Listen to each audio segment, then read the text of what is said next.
What is up, fam? It is Shar, and welcome to Living Color. I provide quick tips and experiences on the law school process and legal field as a person of color. So, there's been times that I've been asked, what should I do to prepare for law school? I've made videos on it before, but I guess with a little bit more experience under my belt, and also the type of people asking. So it's not just college students, but even high school students are asking me if they're interested in law school, what should they be doing? So I wanted to, I guess, give some advice in that realm on what you should or should not be doing before law school, or if you are considering law school. First is to be adaptable. It's easy to say that you're interested in law in high school. It's easy to say that you're interested in law in college. But my biggest advice is to just go with what you really are interested in. If something else comes up and you find that it's more interesting than the path that you originally created for yourself, go down that path. What interests you now may not interest you 5 to 10 years from now. So just be adaptable. Don't be so hard fixed and put all these resources in what I'm about to tell you just to find out that you don't want to do it. So in high school, just like in college, I would always recommend getting good grades. That just makes your path 10 times easier. You might be asking, what does high school grades have to do? If you're a high school student right now, get good grades because it determines what institution you go to. And the institution you go to doesn't really hinge that much as to what law school you will go to. But again, as I said before, being adaptable, you want to go to the best institution for you and you want to have as many opportunities as possible. And the best way to do that is to get the best grades possible in high school. And then I also second that to college. When you get better grades in college, it just makes your life 10 times easier with the law school process. I mean, first of all, you don't have to hinge so much on the LSAT, right? You don't have to have this amazing score. I mean, you do have to have a good score on the LSAT, but with schools even opting to give you an option of not even taking the LSAT, I think it's important to have really good grades because they're going to be hinging on your grades. It doesn't matter your major. It doesn't matter if you're pre-law. It doesn't matter if you're poli-sci. It doesn't matter if you're a chem major. None of that matters. I mean, if you're a chem major, you might get a little bit more weighted consideration if you don't have that high of a GPA because STEM tends to be a little bit harder than the liberal arts.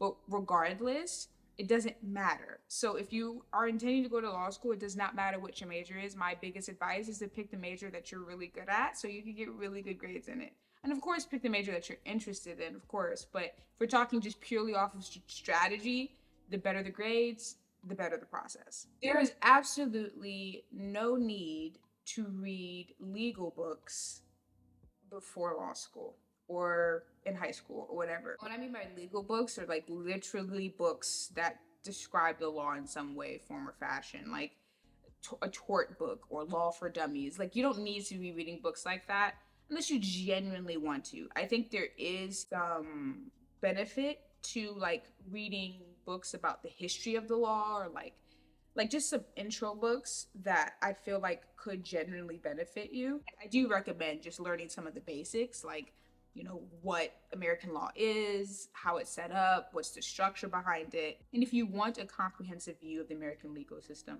I would definitely recommend a book by the name of American Law in a Complex Legal System by Shepard.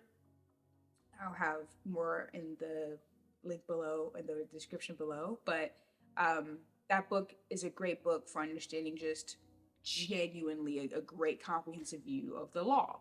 And especially as someone that's a first generation, either undergraduate student or law student or both, that book definitely, I feel like, gives you kind of a leg up in understanding just certain basic theories and understandings of the law to where you start your one out. It's kind of like you've heard some of those things before. You're not totally naive to everything. And if you've been admitted, so for those of you that are waiting to start in this upcoming fall, another book I would suggest maybe some legal writing books, just so that you get a sense of what legal writing is, that you're not completely again naive to what it is. I feel like a lot of being a first generation, it's a very mysterious process for you. It was for me. I didn't know what legal writing meant until I actually took the class. And so there's a huge learning curve for first gens. I feel like that other people who come from attorneys or come from this space are not really concerned about because they kind of have that background knowledge. I will say though that the LSAT, from my understanding, and I will make a video on this, has added an argumentative writing section instead of just a regular writing section.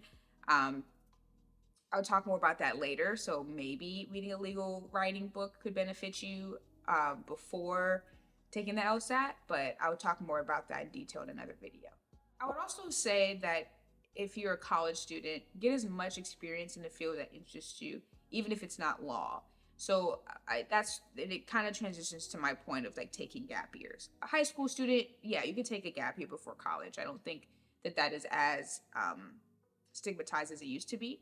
But as a college student, I definitely recommend taking a gap year after college because it gives you an opportunity to see what the reward is like. You start working for the first time, you start getting a salary for the first time, or just, and when I say working, like I was working at 16, but you start having an actual job from 9 to 5. All of that is after college. And I think it gives you valuable experience that does help you in your legal field, in your legal career. Even going to law school, I mean, on your application, it's going to ask you for your job and past experiences. That helps your application for law school. Your prior experiences have your applications for getting a job out of law school or during law school. It helps with whatever law you're trying to practice. So if you get a lot of experience in data privacy and you're like pretty good about data privacy, you've been out of college for 4 years studying data privacy, working in data privacy, it's no shocker that you're actually going into data privacy law and you have a lot of expertise in it because it helped you along the way. So even if you decide not to go to law school, a gap year kind of like lets you know, like, okay, do I really want to go to law school? Or do I just kind of want to start a career in this field? Or it's definitely recommended from my perspective. And I'm speaking from my experience. I worked in legal and compliance work before law school for 3 years. And you do not have to work in that field in order to go to law school. But for me, I just wanted to understand if I really wanted to go into this field. And so I chose that type of work. Enjoy your time with your family and your friends. Travel as much as possible. Whether that's, again, high school or a post-graduation of college, enjoy your time. Law school is very difficult. It's not easy. The law field is very difficult. It is not easy. Both of them are extremely stressful. And you probably won't get the amount of free time you'll have while in college or right after college or in high school. So with that being said, don't stress yourself out too much about this process to where you don't even enjoy the time away from this process. Travel, have fun, get to know the world. If you're in college, do study abroad. That's something that I deeply regret never doing, is study abroad. Please do study abroad. If you have opportunities to travel in high school, please take them. Take as many travel opportunities as you can. Lastly, a big piece of advice that I was told before I even started my journey in being adult was that when you're choosing something to do for the rest of your life, don't make it your passion. Choose something that you are fine waking up and doing every day. So the reason why it shouldn't be your passion is because your passion turned into a job will easily no longer be your passion anymore. That's because now your passion has to pay the bills. Your passion has to keep you alive. It's like it turns into a job. And this isn't for everybody. Some people are able to have their passion be their job. But what I will say is that you want to do something that you don't mind getting up and waking up for, that you don't mind doing every day. Because whatever job you do choose, whether it's the law or anything else, it will be most of your life that you're doing it. That was the hook that they didn't tell us when we were kids. Your job will be what you put most of your time into. And so it is worth doing something that you can wake up for and kind of be excited about. And if you're not excited about it, at least you're not mad about it. Like, don't pick something where you're miserable waking up to do every day. So I hope this video truly helped and shed some insight into what it's like to think about law school, whether you're in high school, whether you're in college. And for those of y'all that are about to start, good luck. It'll be fun. For those of y'all on your way out, we got this. Peace, guys.